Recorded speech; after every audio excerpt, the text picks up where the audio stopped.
मात्रा स्पर्शातु कौन्तेय शीतोष्ण सुखदुःखदा आगमापायिन अनित्या तान तितिक्षस्व भारत। ये श्रीमद् भगवद गीता के दूसरे अध्याय का 14वां श्लोक है, जिसका अर्थ है, हे कुंती पुत्र, सर्दी गर्मी और सुख दुख को देने वाले इंद्रिय और विषयों के संयोग तो उत्पत्ति विनाशशील और अनित्य हैं, इसलिए हे भारत उनको तू सहन कर।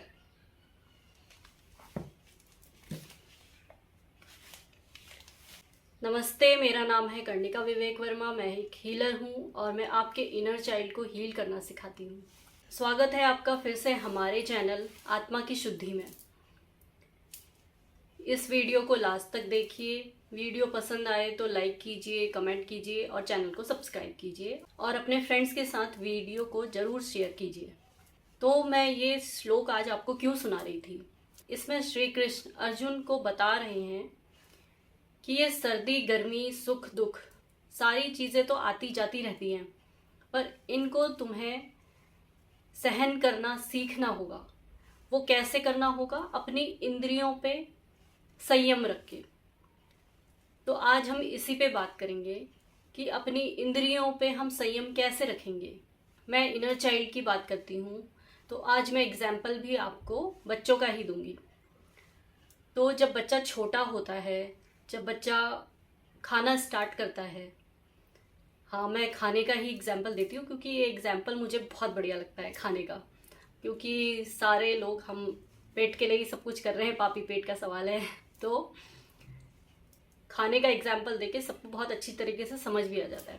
तो जब बच्चा खाना स्टार्ट करता है, 5-6 महीने के बाद जब हम बच्चे को खाना देना स्टार्ट करते हैं, तो हम जो भी उसे खिलाते हैं वो खा लेता है। तो हम बहुत खुश होते हैं कि अरे वाह, बच्चा सारा कुछ खा रहा है। फिर 1-1.5 साल का जब बच्चा हो जाता है, उसके बाद वो धीरे धीरे कुछ चीज़ें नहीं खाता है और कुछ चीज़ें खाता है। वो चूज़ करने लगता है चीज़ों को। तो हमें लगता है अरे ये नहीं खा रहा है, अरे वो नहीं खा रहा है, अब क्या करें, परेशान हो जाते हैं फिर हम सब। तो वो क्यों नहीं खाता है? क्योंकि उसके तब टेस्ट बर्ड्स बनने स्टार्ट होते हैं। पहले 1-1.5 साल से पहले उसको कुछ स्वाद नहीं आता है खाने का, उसे कोई टेस्ट नहीं आता है।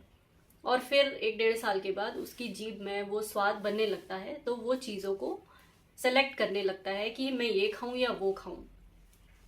तो जब वो चीज़ों को सेलेक्ट कर रहा होता है, हमें लगने लगता है अरे बच्चे को ये खिला दे। हम नई नई रेसिपीज ट्राई करते हैं कि कैसे तो वो खा ले, बट उसके बहुत सारे रीजंस होते हैं वो क्यों नहीं खाता है। वो मैं बाद में बात करूँगी। पहले मैं बात करूँगी कि आप अगर वो बच्चे को देख रहे हैं, हम बचपन में पढ़ते हैं ना 5 सेंसरी ऑर्गन्स। तो वो 5 सेंसरी ऑर्गन हमारे क्या हैं? आँख, नाक, कान, ये जीभ हमारी टेस्ट, और हमारे टच करने का सेंस जो होता है, फील करने वाला, टच करके फील हमें होता है जो वो।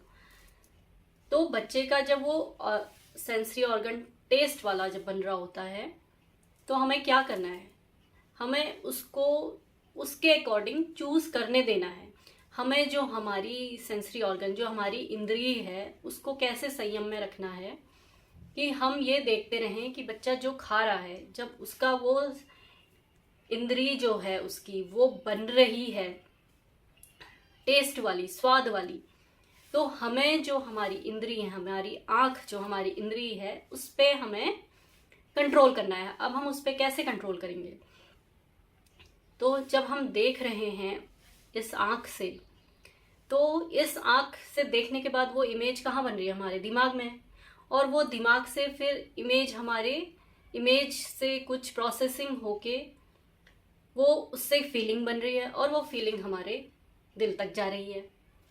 तो वो फीलिंग को हमें दिल तक पहुंचने नहीं देना है। अगर बच्चा कुछ चीज़ें नहीं खा रहा है, तो हमें देखना है कि वो अभी छोटा है, वो एक्सप्लोर कर रहा है चीज़ों को, वो नहीं खा रहा है, तो शायद वो उसका पेट भरा भी हो सकता है, उसको अभी नहीं भी खाना है, या फिर उसको किसी और तरीके से आप खिला सकते हैं। तो हमें अपनी इंद्रियों पे कंट्रोल करना है कि आँख से जो हम देख रहे हैं उसको हम अपने तरीके से कुछ और समझ के उस फीलिंग को अंदर ना जाने दें। हम ना बच्चों को समझ लेते हैं कि ये हमारे ही जैसे हैं, मीन्स हम उनको बच्चा नहीं समझ के हम उन्हें बड़ा समझ लेते हैं। ये हम बहुत बड़ी गलती करते हैं। जब वो बच्चा है तो उसकी फीलिंग अलग है, अब हम बड़े हो गए, हमारी फीलिंग अलग है। तो जब वो बच्चा नहीं खा रहा है तो उसके अंदर कुछ चल रही है चीज़ें, उसकी वजह से वो नहीं खा रहा है।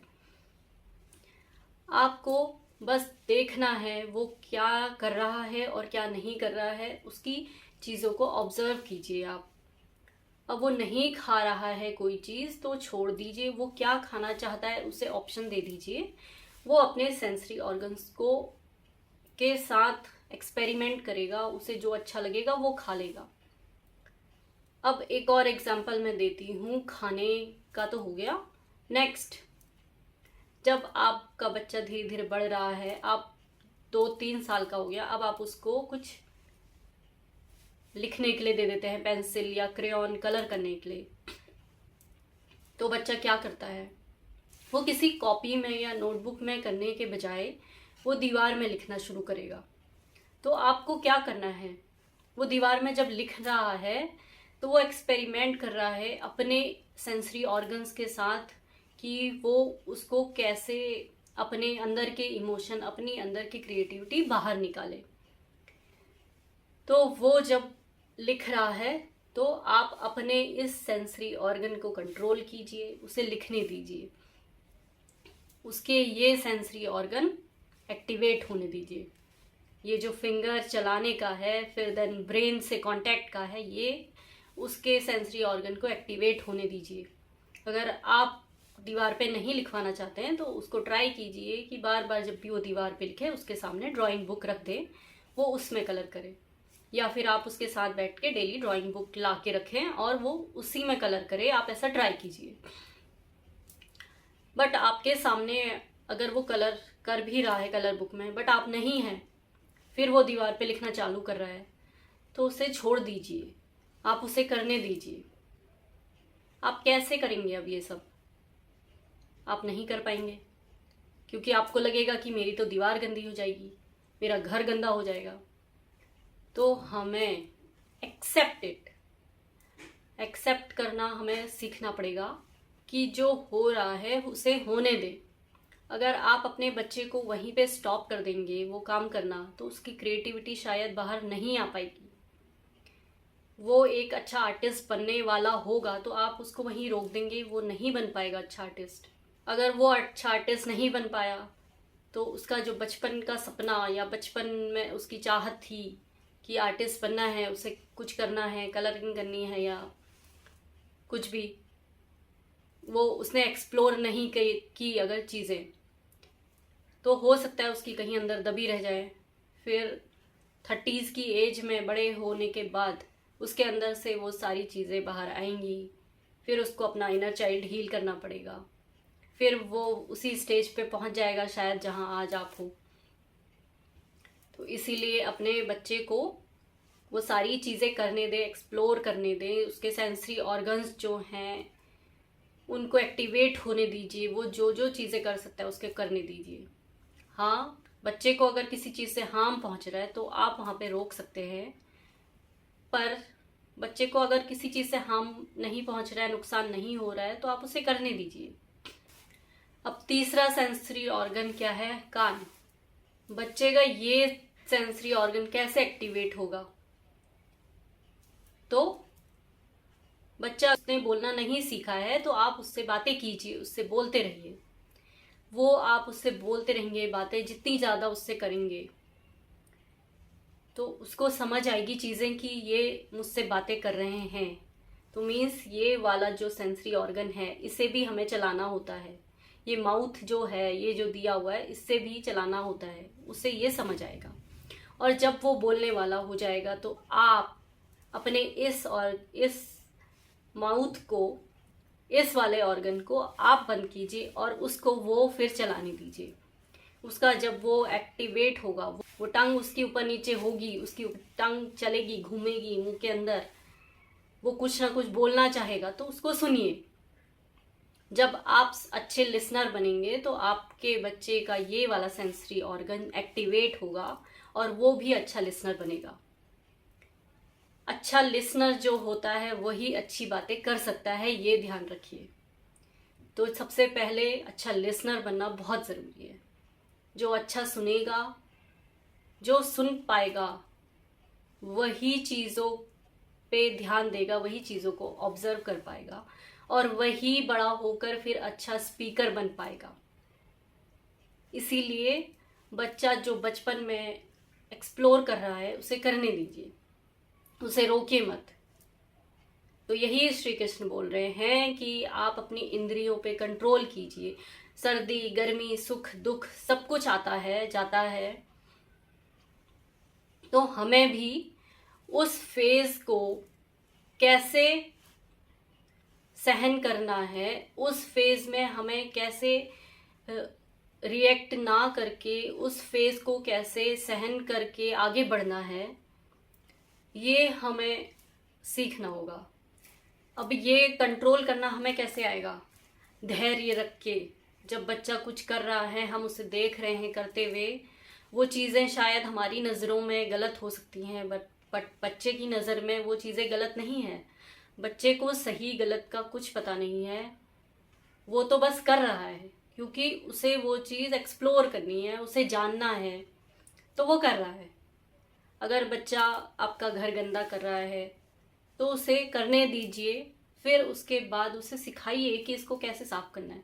तो आपको धैर्य से काम करना होगा, आपको उस चीज़ को स्वीकार करना होगा कि हाँ, ये फेज़ अभी चल रहा है बच्चे का, तो ये फेज़ भी निकल जाएगा। जैसे हम किसी प्रॉब्लम में हैं या किसी कोई दुख है हमारे पास, तो अगर हम ये सोचते रहें कि ये फेज़ भी चला जाएगा, तो हमारा दिमाग फ्यूचर के बारे में सोचने लगता है, तो हम उस फेज़ में दुखी कम होते हैं। आप ट्राई कीजिएगा, आप ये सोचिए, अगर आपका कोई बच्चा अभी आपको परेशानी हो रही है, अभी छोटा है, वो दौड़ भाग कर रहा है, आप उसके पीछे दौड़ रहे हैं, आप थक जाते हैं, तो आप परेशान हो जाते हैं। तो आप हमेशा ये सोचिए कि ये फेज़ चला जाएगा, ये फेज़ हमेशा साथ में नहीं रहेगा, ये फेज़ चला जाएगा। बच्चे का हर एक फेज़ जब वो छोटे से बड़ा हो रहा होता है तो धीरे धीरे क्रॉस होते रहता है। अभी कोई फेज़ है, अभी उसका दौड़ भाग करने का फेज़ है, तो कुछ टाइम बाद वो घर के अंदर नहीं करेगा, फिर वो बाहर दोस्तों के साथ खेलने जाएगा, तो वो वाला फेज़ चला जाएगा। तो आपको ऐसे सोच के, धैर्य रख के उस फेज़ को स्वीकार करना होगा और सहनशीलता के साथ आगे बढ़ना होगा। जब आप ये सोचते रहेंगे तो आपको बच्चे की कोई भी चीज़ परेशान नहीं करेगी। वो खेल रहा है, आप सोचिए अगर आपका बच्चा सोफे पे कूद रहा है, कुशन फेंक रहा है, तो आप सोचिए कुछ साल के बाद वो कुशन आपका नहीं फेंकेगा, वो कुशन वहीं का वहीं रहेगा, आपका घर गंदा नहीं होगा, क्योंकि आपका बच्चा फिर बड़ा हो जाएगा, तो वो फेज़ तो निकल ही जाएगा। इसलिए आपको हमेशा हर फेज़ में धैर्य बना के रखना है। उस फेज़ को एक्सेप्ट कीजिए, उस बच्चे के साथ बच्चे बन के रहिए, तो आपको कोई परेशानी नहीं होगी। तो बच्चा जब नहीं खा रहा है तो आप ये सोचिए कि अभी वो एक्सपेरिमेंट कर रहा है चीज़ों के साथ, खाने के साथ, तो उसको जब टेस्ट समझ आने लगेगा कि मुझे ये अच्छा लगता है और ये नहीं अच्छा लगता है, तो वो खुद ही चूज़ कर लेगा चीज़ों के बीच कि मुझे ये चीज़ खानी है, ये नहीं खानी है। तो वो फेज़ उसका चले जाएगा जब वो नहीं खाने वाला है। कभी ना कभी तो वो खाएगा ना, इंसान है, भूख तो लगेगी उसे भी, तो वो कुछ ना कुछ खाएगा, तो उसका वो फेज़ भी चला जाएगा नहीं खाने वाला। और अगर आपकी दीवारें गंदी हो रही हैं तो वो कुछ समय के लिए रहेगी। भारत में तो ये बहुत अच्छी चीज़ है ना कि हम दीवारों को दोबारा से पेंट कर सकते हैं। बाहर कई कंट्रीज़ में तो ये सब नहीं होता है, वहाँ तो, और वहाँ की कॉस्ट बहुत ज़्यादा होती है। वो पेपर वगैरह चेंज करवाते हैं तो वो कॉस्ट बहुत ज़्यादा होती है, तो वहाँ प्रॉब्लम हो सकती है। बट यहाँ भारत की दीवारों पे तो पेंट करवा सकते हैं उसके बाद, और वैसे भी पेंट तो 4-5 साल के बाद पुराना हो ही जाता है ना। तो आपका बच्चा अगर दीवारें गंदी कर रहा है उसको करने दीजिए, उसके सेंसरी ऑर्गन डेवलप होंगे, उसकी क्रिएटिविटी बाहर आएगी तो उसके ब्रेन एक्टिव होगा, आपका बच्चा इंटेलिजेंट बनेगा बड़े होके। अगर आपको ये लगता है कि ये कलाकारी से कुछ नहीं होता है, केवल ABCD पढ़ने से ही और क ख पढ़ने से ही आपका बच्चा इंटेलिजेंट बनेगा, तो वो सब भूल जाइए। बच्चे की जब क्रिएटिविटी, जब वो इमोशन बाहर आते हैं तो उसका ब्रेन एक्टिव होता है। वो केवल ABCD पढ़ने से क्रिएटिव या इंटेलिजेंट नहीं बनेगा, उसका ये ब्रेन एक्टिव होगा तब इंटेलिजेंट बनेगा वो। और वो अच्छा स्पीकर तभी बनेगा जब वो अच्छा लिसनर बनेगा। और ज़रूरी नहीं है कि वो स्पीकर बचपन में ही बन जाए, वो बड़ा होकर भी स्पीकर बन सकता है। हर चीज़ का एक टाइम होता है, वो टाइम आने पर सब कुछ सही हो जाता है। तो हर फेज चला ही जाता है, तो आप ये ध्यान रखिए, हमेशा खुद को ये बोलते रहिए कि ये फेज भी चला जाएगा, वो फेज भी चला जाएगा। सुख भी आता है तो चला ही जाता है। ज़रूरी नहीं है कि एक कोई सुख आपके पास आया तो वो हमेशा के लिए ही रहेगा। उसके साथ बहुत सारी चीज़ें होती हैं, उतार चढ़ाव भी होते हैं। कोई दुख आता है तो वो भी चला ही जाता है, धीरे धीरे उसकी फीलिंग जो है वो चली जाती है। हमेशा कोई भी चीज़ रहती नहीं है हमारे पास। इसीलिए श्री कृष्ण अर्जुन को यही समझा रहे थे कि अभी जो तुम्हारे पास वक्त है वो चला जाएगा। अभी तुम्हें युद्ध करना है तो तुम्हें अपनी इंद्रियों पे कंट्रोल करना होगा, और अभी तुम अपनी इंद्रियों पे कंट्रोल कर लोगे तो ये वक्त जो है चला ही जाएगा, और युद्ध जब तुम कर रहे होगे वो वक्त भी चला जाएगा। तो सारे वक्त चले जाते हैं। इसलिए बच्चों को जो भी है करने दीजिए, अदरवाइज बाद में बड़े होने के बाद उन्हें भी अपनी इनर चाइल्ड हीलिंग करवानी पड़ेगी। उन्हें अभी हील होने दीजिए, क्योंकि कुछ चीज़ें वो पास से लेके आए हैं ऑलरेडी, तो वो सब चीज़ें उनकी हील होने दीजिए बचपन में, और बोझ उन पे मत डालिए। और बहुत सारी चीज़ें हैं, तो मैं वीडियो कुछ ज़्यादा बड़ी हो जाएगी, लंबी हो जाएगी, वो मैं नेक्स्ट वीडियो में आपको ज़रूर बताऊंगी। तो बस अभी यही है, इतनी ही वीडियो रखती हूँ मैं। आपको ये वीडियो से क्या सीखने को मिला, आपको समझ में आई या नहीं आई, ज़रूर बताइए कमेंट पे। और वीडियो को अगर समझ में आई आपको वीडियो, तो फ्रेंड्स के साथ, फैमिली के साथ ज़रूर शेयर कीजिए, और बेल आइकन ज़रूर दबाइए ताकि आपको सारी वीडियोस मेरी टाइम टू टाइम मिलती रहे। धन्यवाद।